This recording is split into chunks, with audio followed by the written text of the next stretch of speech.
வணக்கம் மக்களே, நான் தான் உங்கள் சிவனேசன் வேலு. இங்கே சேலமில் ரொம்ப ஃபேமஸாக இருக்கிற கஞ்சமலையை தான் எக்ஸ்ப்ளோர் பண்ண போகிறேங்க. Welcome to Sivan.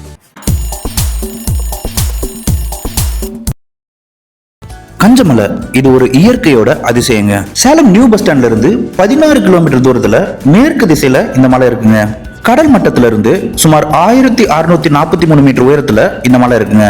தங்கம், இரும்பு, செம்பு ஆகிய 3 கனிமங்கள் சேர்ந்ததை கஞ்சம்னு சொல்லுவாங்க. இந்த 3 கனிமங்களும் இந்த மலையில அதிகமா இருக்கிறதுனால இந்த மலையை கஞ்சமலைன்னு சொல்றாங்க. சித்தர் கோவில் ஒரு வரலாற்று சிறப்பு. கஞ்சமலை சித்தர் கோவில்ங்கிறது தமிழ் சித்தர் மரபுல மிக முக்கியமான புனித தலங்க. இங்க நம்ம வழிபடுற கலங்கிநாதர் சித்தர் அப்படின்றவரு புகழ்பெற்ற போகர் சித்தரோட குருவாக இருந்தவருங்க. இந்த போகர் சித்தர் தான் பழனி முருகன் கோவில்ல இருக்கிற நவரத்ன சிலையை உருவாக்குனாருங்க. கஞ்சமலை மருத்துவ மூலிகைகளின் களஞ்சியம். இந்த கஞ்சமலையில இயற்கையான மருத்துவ மூலிகைகள் நிறையவே இருக்குங்க. சிறுநாகப்பூ, கொடிவேலி, திப்பிலி போன்ற நிறைய மூலிகைகள் இந்த மலையில இருக்குங்க. இந்த கஞ்சமலை சித்தர் கோயில் வரீங்கன்னா ஒரு சின்ன டிஸ்க்ளைமர் மக்களே, வர வழியில நல்ல ரெஸ்டாரண்ட் அதிகமா இருக்காதுங்க. அதனால உங்க சைட்ல நீங்களே ஃபுட்டை பேக் பண்ணிட்டு வந்துருங்க. இந்த கோயில் உள்ள நீங்க போனீங்க அப்படின்னா உங்களோட உடைமைகளை கொஞ்சம் பத்திரமா பாத்துக்கோங்க நண்பர்களே. இங்கு குரங்குகள் வசிக்கிறதுனால உங்களோட உடைமைகளை எடுக்கிறதுக்கான வாய்ப்புகள் இருக்குங்க. சேலம் வந்துட்டு கந்தம்பட்டி பைபாஸ் அப்படின்றது ஏரியாவுக்கு வந்துட்டீங்கன்னா அங்கிருந்து நேரா 10 கிலோமீட்டர் தூரத்துல இந்த கோயில் இருக்குங்க.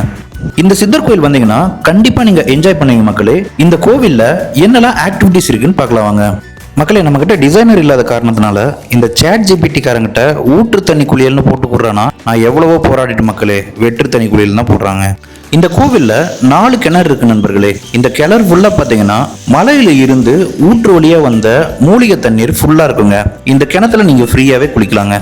இந்த சித்தர் கோவில் தரிசனம் பார்க்கணும்னா காலையில 7 மணில இருந்து 1 மணி வரைக்கும், சாயங்காலம் 4:30 மணில இருந்து 7 மணி வரைக்கும் தரிசனம் பண்ணலாம் நண்பர்களே.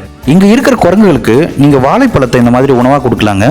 வாழைப்பழத்தை நீங்க உணவா கொடுக்கும்போது ஒவ்வொரு குரங்கா வந்து அழகா வாங்கிட்டு போயிட்டே இருக்குங்க.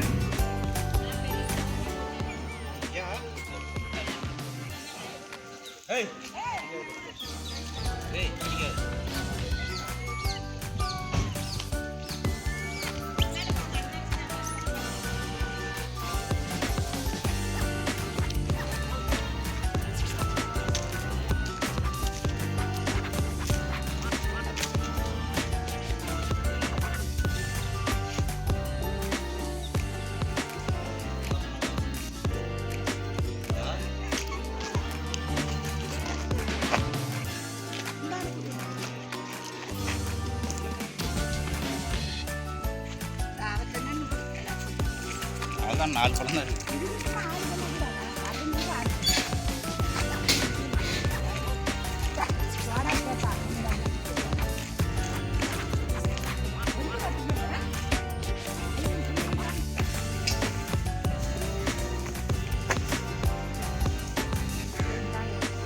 இந்த சித்தர் கோவிலுக்கு பௌர்ணமி அன்னைக்கு வந்தீங்க அப்படின்னா கீழே இருந்து மேலே வரைக்கும் 18 கிலோமீட்டர் ட்ரெக்கிங் போகலாம் நண்பர்களே.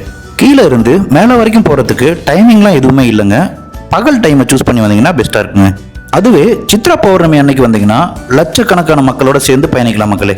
இந்த காணொலி உங்களுக்கு ரொம்ப பிடிச்சிருக்கும்னு நினைக்கிற மக்களே, சிவன் vlogs சேனலை சப்ஸ்கிரைப் பண்ணிட்டு லைக், ஷேர், கமெண்ட் எல்லாமே பண்ணிருங்க நண்பர்களே. நன்றி மக்களே.